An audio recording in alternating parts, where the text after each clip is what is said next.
दोस्तों नमस्कार, good morning. मैं सोनू मिश्रा स्वागत करता हूं आपका आपके अपने चैनल एम्बिशन मैथमेटिक्स में। तो आज हम बहुत ही इम्पोर्टेंट मुद्दे पे आज चर्चा करेंगे। उस मुद्दे का नाम है टीसीटी एंड डीसीटी। कंफ्यूज नहीं होना है। मैंने पिछली वीडियो में भी चर्चा किया था, अगर आप मेरे साथ लगातार बने हुए हैं तो आप ये बात जानते होंगे। वीडियो के लास्ट में मैंने डीसीटी और टीसीटी पर चर्चा किया था। अगर आपने नहीं भी देखा है पिछली वीडियो तो कोई दिक्कत नहीं है, मैं सारी बातें शुरू से बताऊंगा। लेकिन एक बात मैं आपको बताता हूं, निश्चित रूप से आप मेरी ये बात मानिएगा कि इससे पहले जितना भी वीडियो मैंने बताया है सर्कल पे निश्चित रूप से देखिएगा, और वो वीडियो मिलेगा कहाँ, प्लेलिस्ट में। मैं ये बात उनके लिए बोल रहा हूँ जिन्होंने वीडियो नहीं देखा है। और अगर हमारी मुलाकात पहली बार हो रही है तो चैनल को निश्चित रूप से सब्सक्राइब कर लीजिएगा, बेल आइकन प्रेस कर लीजिएगा। इससे क्या फ़ायदा होगा, इसके बाद जैसे ही वीडियो अपलोड होगा चैनल पे उसका नोटिफिकेशन आपको मिल जाएगा, है ना। चलिए आप काम की बात करते हैं। डीसीटी के बारे में जानते हैं और टीसीटी के बारे में जानते हैं। क्या होता है डीसीटी और टीसीटी। जैसे मान लीजिए ये दो सर्कल है, दो सर्कल अलग अलग हो, चाहे दो सर्कल एक दूसरे को बाहर से टच करता हुआ हो, ठीक है। अगर इस दोनों सर्कल को टच करते हुए हम एक स्पर्श रेखा खींचते हैं इस तरह, तो ये कहलाता है डीसीटी। ध्यान से सुनिएगा, डीसीटी इसको कहते हैं हम डायरेक्ट कॉमन टेंजेंट। क्या कहते हैं? Direct common tangent. इसको हम हिंदी में कहते हैं उभयनिष्ठ अनुस्पर्श रेखा, ठीक है।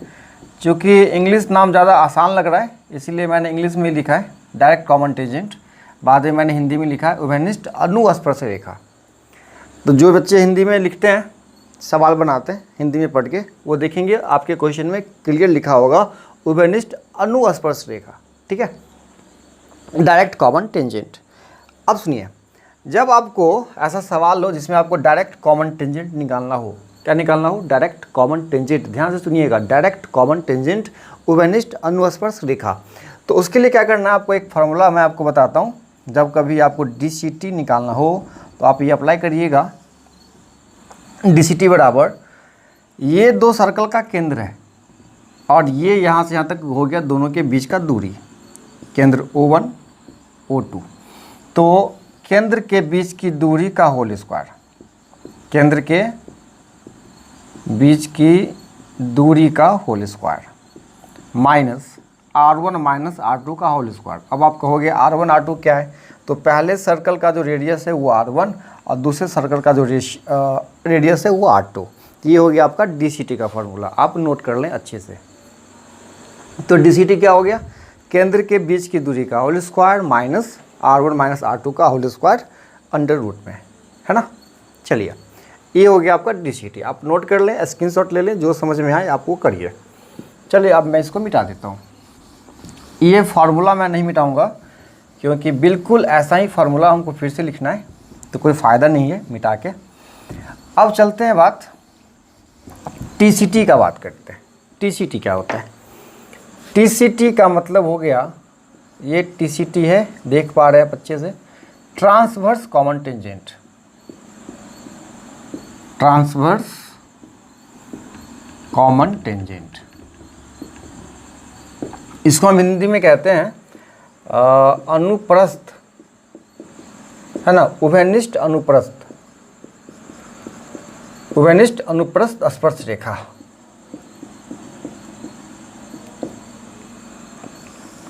ये हो गया आपका ट्रांसवर्स कॉमन टेंजेंट टीसीटी। अब आपको जब टीसीटी निकालना होगा तो क्या करेंगे, यही फॉर्मूला अप्लाई करेंगे, केंद्र के बीच की दूरी का होल स्क्वायर, और यहाँ पे इस R1 माइनस R2 को R1 प्लस R2 कर देंगे।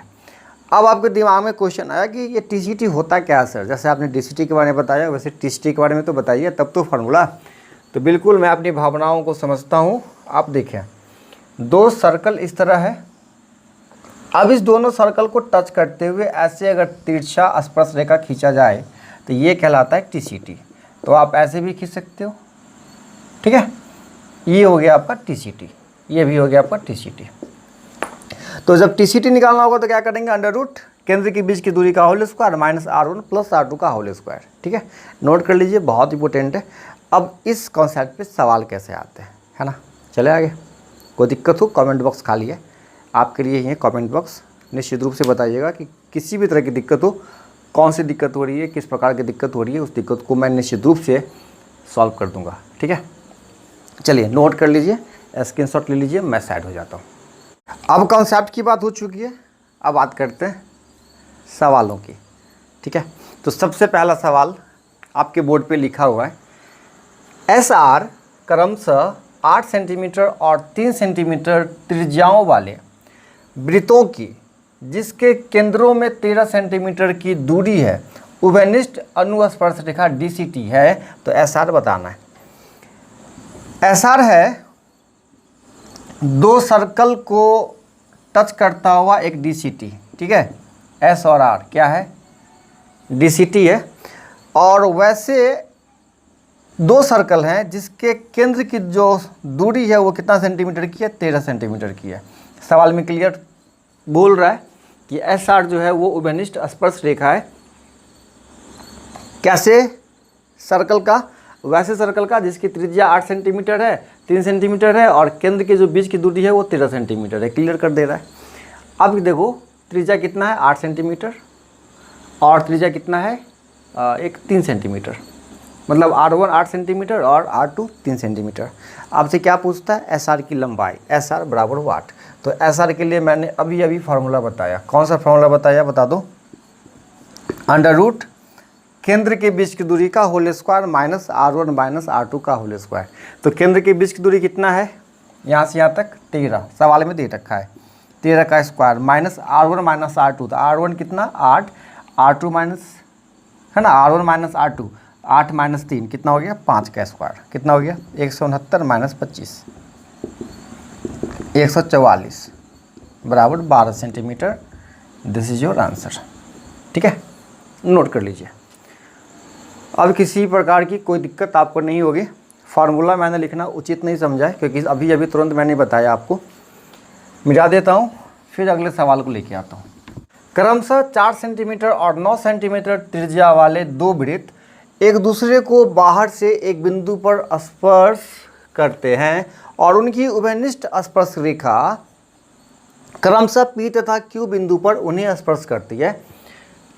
PQ भुजा वाले वर्ग का क्षेत्रफल क्या होगा, PQ भुजा वाले वर्ग का क्षेत्रफल, है ना। करना क्या है, दो सर्कल है एक दूसरे को बाहर से टच करता है। ठीक है, ठीक है, अभी मैंने आपको बताया दो सर्कल एक दूसरे को बाहर से टच करे तब जो अगर हम रेखा खींचते हैं दोनों को टच करते हैं वो क्या कहलाता है, DCT। क्या कहलाता है, DCT। अभी मैंने बताया। तो एक रेखा है दोनों को टच करते हुए जाता है, किस बिंदु पे, P बिंदु पे और Q बिंदु पे। अब क्या कहता है, दोनों की त्रिज्या कितनी है, 4 सेंटीमीटर 9 सेंटीमीटर। संयोग से आप ये देखोगे एक की त्रिज्या 4 सेंटीमीटर और दूसरे की त्रिज्या 9 सेंटीमीटर, तो ये दोनों जुट जाएगा तो केंद्र के बीच की दूरी का जो मान है वो ऑटोमेटिक आपके सामने आ गया, 9 4 13। अब आपसे क्या पूछता है, हाँ, PQ भुजा वाले वर्ग का क्षेत्रफल, मतलब ऐसा वर्ग बनाना है जिसकी एक भुजा जो है वो कितना हो, PQ हो, उसका एरिया निकालना है। तो सबसे पहले टारगेट कौन है, PQ। कौन टारगेट है, PQ। तो PQ कैसे निकालेंगे, अभी मैंने आपको फार्मूला बताया, केंद्र के बीच की दूरी का whole square minus R1 minus R2 का होल स्क्वायर। केंद्र के बीच की दूरी कितना, 4 से 9 13 का स्क्वायर। पिछले सवाल में भी बिल्कुल वही सारी बातें थी। R1 माइनस R2, 4 माइनस 9 लिखो चाहे 9 माइनस 4 लिखो, स्क्वायर ऑलवेज पॉजिटिव, है ना। तो 4 माइनस 9 5, 5 का स्क्वायर कितना हो जाएगा, चूँकि ये -5 का स्क्वायर होगा फिर भी क्या होगा, 25 ही आना है ना, स्क्वायर ऑलवेज पॉजिटिव। ठीक है, चलिए तो कितना हो गया, 169 माइनस 25, 144 का वर्गमूल कितना हो गया, 12 सेंटीमीटर। तो PQ निकल गया 12 सेंटीमीटर। अब कहता है कि आपको एरिया निकालना है उस स्क्वायर का, उस वर्ग का जिसकी भुजा कितना है, PQ है। तो PQ तो 12 है, तो अगर हम इसका एरिया निकालेंगे वर्ग का क्षेत्रफल, आप देख पा रहे हैं कोई दिक्कत नहीं है, ये एरिया कैमरे के रेंज में आ रहा है, हम चेक कर लेते हैं। बिल्कुल, वर्ग का क्षेत्रफल क्या हो जाएगा, भुजा स्क्वायर। तो भुजा कितना 12, तो 12 का स्क्वायर कितना हो जाएगा 144 centimetre. This is your answer. ठीक है, कोई दिक्कत, किसी भी तरह की दिक्कत हो कमेंट बॉक्स खाली है, मैं बार बार बोल रहा हूँ, लिख के भेजिएगा, हम आपके सारी प्रॉब्लम को सॉल्व कर देंगे। चलिए अगले सवाल की तरफ चलते हैं। चलिए अब एक और नए सवाल की तरफ। सवाल आपका बहुत ही खास, बहुत ही लाजवाब। कहता है यदि दो वृत्तों की त्रिज्याएं 6 सेंटीमीटर तथा 3 सेंटीमीटर है और उभयनिष्ठ अनुप्रस्थ स्पर्श रेखा, इस बार अनुप्रस्थ की बात कर रहा है, मतलब टीसीटी की बात कर रहा है, ट्रांसवर्स कॉमन टेंजेंट की, रेखा की लंबाई 8 सेंटीमीटर हो तो दोनों वृत्तों के केंद्र के बीच की दूरी क्या होगी। इस बार आपसे टीसीटी का मान नहीं पूछ रहा है, टीसीटी का वैल्यू दे रखा है और आपसे पूछता है क्या है, केंद्र के बीच की दूरी। क्या पूछता है, केंद्र के बीच की दूरी। तो तीन बातें तो हैं ही, टीसीटी बराबर अंडर रूट केंद्र के बीच की दूरी का whole square minus R1 plus R2 का होल स्क्वायर, मतलब रेडियस, केंद्र के बीच की दूरी और टीसीटी। तीन चीज़ें तो है, दो चीज़ें दे रखी है, एक चीज़ें पता करना है। अगर आपने नहीं समझा तो मैं एक बार और फिर से लिख देता हूँ फार्मूला। टीसीटी बराबर क्या, केंद्र के बीच की दूरी का होल स्क्वायर, मतलब लिख देता हूँ डायरेक्ट डी स्क्वायर। डी मतलब क्या, केंद्र के बीच की दूरी। ये दो सर्कल है ना भाई, एक का कितना रेडियस है 6 सेंटीमीटर और एक का दे रखा है रेडियस कितना 3 सेंटीमीटर। तो ये केंद्र की जो दूरी है ना, इसको हम लिख सकते हैं डी, कोई दिक्कत नहीं है। D square minus R1 minus R2, sorry R1 plus R2 का whole square, R1 plus R2 का होल स्क्वायर, यही तो अंतर था केवल। टीसीटी कितना दे रखा है आप मुझे बता दो, टीसीटी कितना दे रखा है 8 सेंटीमीटर, लिख दिया 8। Under root D square minus R1 plus R2 तो कितना हो जाएगा 6 प्लस 3 9, 9 का स्क्वायर। अब मुझे बता दो ये रूट कैसे हटाना है। रूट हटाने के लिए क्या करेंगे, स्क्वायर कर देंगे। तो स्क्वायर जैसे ही करेंगे तो कितना हो जाएगा 8 का स्क्वायर 64 बराबर कितना डी स्क्वायर माइनस 9 स्क्वायर 81। अब आप लिख सकते हो डी स्क्वायर बराबर क्या 64 प्लस 81, तो डी स्क्वायर बराबर क्या हो गया 4 1 5 8 7 14। ठीक है, तो डी बराबर क्या हो गया under root 145। This is your answer 145। ठीक है, तो ये सारे सवाल है डीसीटी और टीसीटी पे, इससे ज़्यादा कुछ नहीं है। अब आपकी किताब में जहाँ भी है, किसी भी प्रैक्टिस सेट में हो, टेस्ट वाले पेपर में हो, तो आप डीसीटी और टीसीटी पे आराम से निश्चिंत होकर सवालों को लगाइए। ठीक है, मिलते हैं अगले वीडियो में, तब तक के लिए टाटा बाय बाय।